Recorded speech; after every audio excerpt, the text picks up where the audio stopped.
Good morning, friends. Welcome to our YouTube channel CS Ansar. This is CS Tuti Mahajan. So today I'm going to discuss new dates for GSTR 1 and GSTR 3B. Let's see.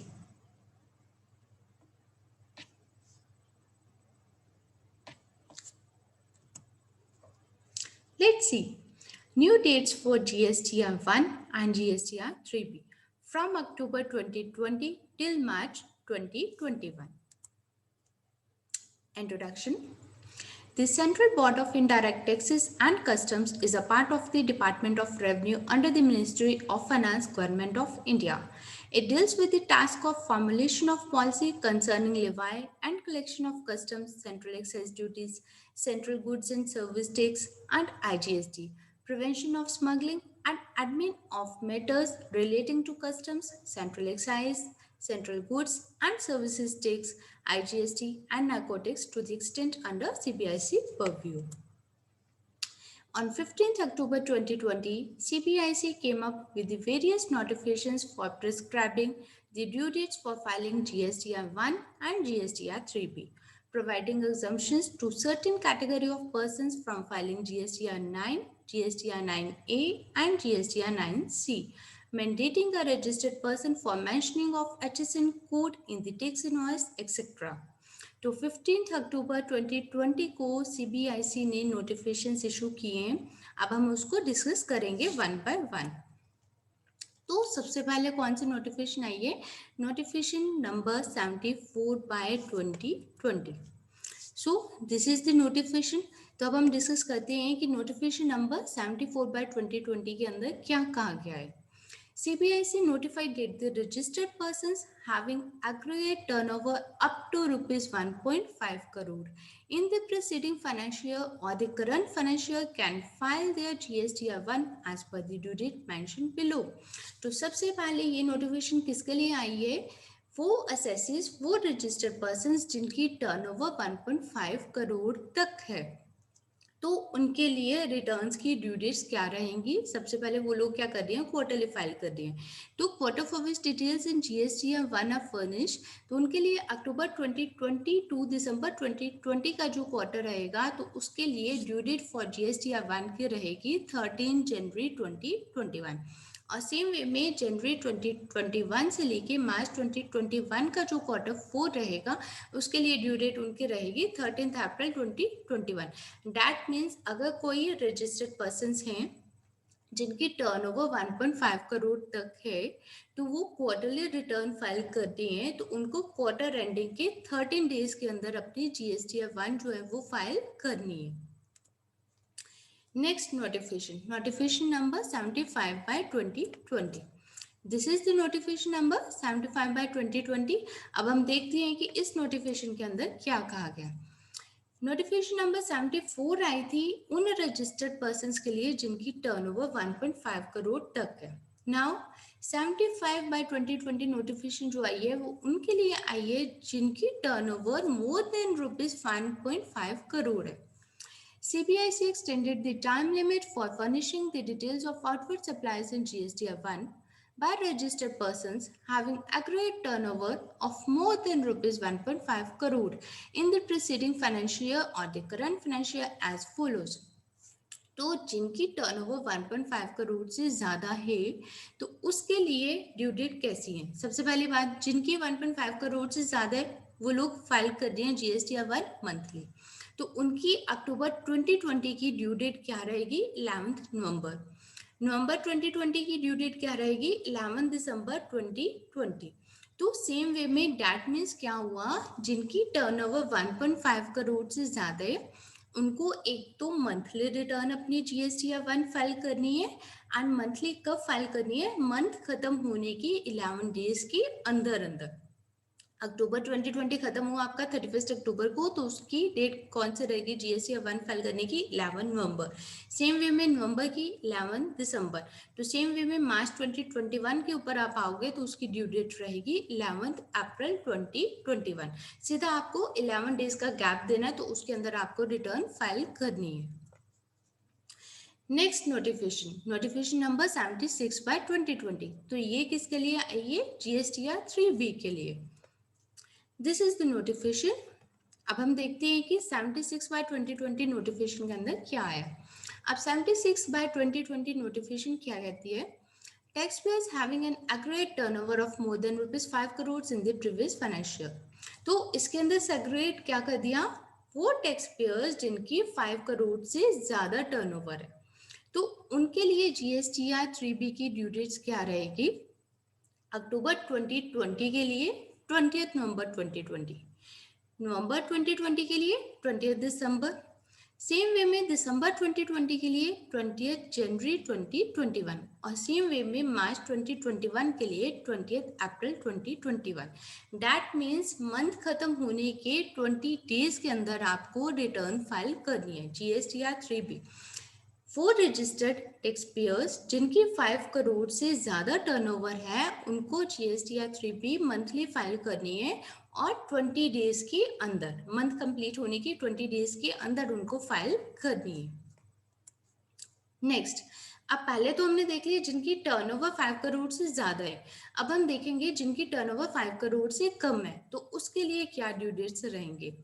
Taxpayers having an aggregate turnover of up to ₹5 crore in the previous financial year, जिनकी 5 करोड़ से कम है, तो उसके लिए उन्होंने क्या किया है? स्टेट्स को बाइफरकेट कर दिया। Whose principal place of business is in Chhattisgarh. तो आपको अपने लिए ये चेक करना है कि आपकी प्लेस ऑफ बिजनेस कौन से स्टेट के अंदर आ रही है, क्योंकि स्टेट वाइज 2 स्टेट्स के अंदर 2 कैटेगरीज के अंदर उन्होंने स्टेट्स को डिवाइड किया है। अगर आपके प्रिंसिपल प्लेस ऑफ बिजनेस है Chhattisgarh, Madhya Pradesh, Gujarat, Maharashtra, Karnataka, Goa, Kerala, Tamil Nadu, Telangana, Andhra Pradesh, the union territories of Daman and Diu and Dadra and Nagar Haveli, Puducherry, Andaman and Nicobar islands और लक्षद्वीप। अगर आप इन स्टेट्स के अंदर फॉल कर रहे हो तो आपकी ड्यू डेट क्या रहेगी? मंथ कंप्लीट होने की 22nd डेट। 5 करोड़ से ऊपर है तो हमने पढ़ा कि 20th को आपको रिटर्न फाइल करनी है। अगर आपकी टर्नओवर 5 करोड़ से कम है तो आपको एक और चीज देखनी है कि आपके प्रिंसिपल प्लेस ऑफ बिजनेस कहाँ है। अगर आप इन स्टेट्स के अंदर आ रही हो तो आपको अक्टूबर 2020 के रिटर्न का फाइल करनी है 22 नवंबर 2020 को। सेम वे में मार्च 2021 की कब फाइल करनी है आपको? 22 अप्रैल 2021 पर। तो 22 दिन के अंदर अंदर आपको करनी है। अब हम देखते हैं other states. Taxpayers having an aggregate turnover up to ₹5 crore in the previous financial year, again आया कि 5 करोड़ से कम है, and whose principal place of business is in HP, Punjab, Uttarakhand, Haryana, Rajasthan, UP, Bihar, Sikkim, Arunachal Pradesh, Nagaland, Manipur, Mizoram, Tripura, Meghalaya, Assam, West Bengal, Jharkhand, Orissa, the union territories of Jammu and Kashmir, Ladakh, Chandigarh और दिल्ली। अगर आप इन states के अंदर fall कर रहे हो तो आपकी जीएसटीआर 3B की ड्यू डेट क्या रहेगी? 24th of the month completion. जैसे अक्टूबर 2020 कंप्लीट हुआ तो 24 नवंबर आपकी ड्यू डेट रहेगी, और सेम वे में मार्च 2021 है तो 24 अप्रैल 2021। तो सिंपल वे में आपको इसको कैसे ध्यान रखना है, कैसे रिमाइंड करना है, आपको इन सब चीज़ों को कैसे याद रखना है। 5 करोड़ से ज़्यादा टर्नओवर है तो 20th को अपनी जीएसटीआर 3B दे दो। अगर 5 करोड़ से कम है आपकी टर्नओवर तो उस केस में आप कौन सी कैटेगरी में आ रहे हो? 22nd वाली में आ रहे हो या 24th वाली में आ रहे हो? तो आपको अपनी स्टेट चेक करनी है कि कौन सी स्टेट में आपका प्रिंसिपल प्लेस ऑफ बिजनेस है। Next notification number 77/2020। This is the notification. अब हम इस नोटिफिकेशन के अंदर देखते हैं क्या कहा गया है। This notification seeks to make filing of annual return under Section 44, Subsection 1 of CGST Act for financial year 2019-20 optional for small taxpayers whose aggregate turnover is less than ₹2 crores and who have not filed the said return before the due date. GSTR 9 पहले उन्होंने optional किया था जिनकी भी turnover जो है aggregate turnover 2 crore से कम है, तो फाइनेंशियल 17-18, फाइनेंशियल 18-19 के लिए जिन्होंने अभी फाइल नहीं की हुई थी उनके लिए ऑप्शनल कर दिया। अगर वो चाहे तो फाइल कर दे, अगर वो नहीं चाहते तो फाइल नहीं करे। तो अब उन्होंने क्या किया, उसके अंदर फाइनेंशियल 2019-20 को भी ऐड कर दिया। दैट मीन्स अगर आपके एग्रीगेट टर्नओवर 2 करोड़ से कम है और आपने जीएसटीआर 9 जो है वो फाइल नहीं की है, तो उसके लिए उन्होंने उस चीज़ को ऑप्शनल कर दिया है again for the financial 2019-20। Registered persons having aggregate turnover less than rupees 2 crores are not required to file GSTR 9, 9A and 9C. तो उस चीज को उन्होंने खत्म कर दिया कि उनके लिए रिक्वायरमेंट नहीं है इसको फाइल करने की। Next notification number 78/2020। तो अब हम देखते हैं कि 78/2020 नोटिफिकेशन हमें क्या कह रहा है। In the said notification, with effect from 1st April 2021, for the table, the following shall be substituted, namely.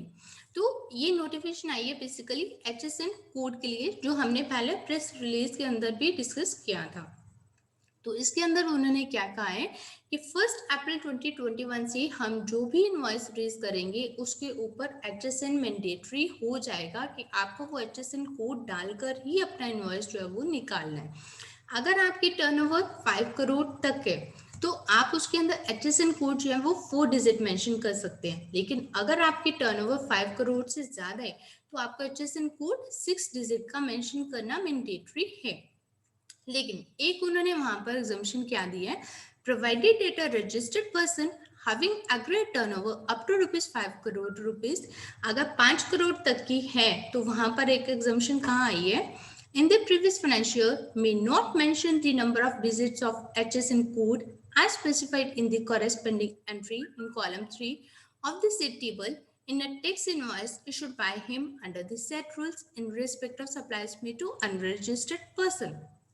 जिसके अंदर उन्होंने कहाँ पे एग्जम्पशन दी है कि अगर आपके 5 करोड़ तक की टर्नओवर है और आपने B2C सप्लाई की है तो उसके अंदर अगर आप वहां पर HSN कोड मेंशन नहीं करते हैं देन इट्स ओके। अदरवाइज आपको अगर 5 करोड़ तक की आपकी टर्नओवर है तो 4 डिजिट का HSN कोड आपको इनवॉइस के अंदर डालना है, और अगर आपकी 5 करोड़ से अबव आपकी टर्नओवर है तो आपको 6 डिजिट का HSN कोड वहां पर मेंशन करना है। तो ये 5 नोटिफिकेशंस आई थी जिसके अंदर GSTR 1 की डेट्स, GSTR 3B की डेट्स और उन्होंने HSN कोड और GSTR 9 जो है स्मॉल टैक्स पेयर्स के लिए उन्होंने खत्म कर दी। तो ये सब उन्होंने वहां पर मेंशन किया है। तो ये जो डेट्स हैं ये पर्टिकुलरली अक्टूबर 2020 से लेके मार्च 2021 तक की आई हैं। कई बार हम क्या करते हैं, जब GST की साइट के ऊपर लॉग इन करते हैं तो हम वहां पर देखते हैं कि डेट्स कुछ मेंशन कर रहे हैं बट वो कई बार गलत होती है। जैसे GSTR 1 हम ओपन करते हैं तो कई बार GSTR 1 की डेट दिखा देते हैं, वहां पे 22 दिखा देते हैं, तो आपको उस डेट को कंसीडर नहीं करना। और अगेन जब दोबारा से हम लॉग इन करते हैं तो GSTR 1 अगेन वो हमें 11 दिखाएगा, तो हमें उस चीज को कंसीडर नहीं करना है। ये जो नई डेट्स उन्होंने दी हैं, जो नोटिफिकेशन के थ्रू डेट्स दी हैं, इसको आपको रिमाइंड करना है और इसी के थ्रू आपको अपने रिटर्न इसी के अकॉर्डिंगली फाइल करनी है। So this is all for today. Thank you for watching this video. Please subscribe to our YouTube channel CS Ansar. Till then, keep following CS Tuti Mahajan, CS Ansar. Thank you.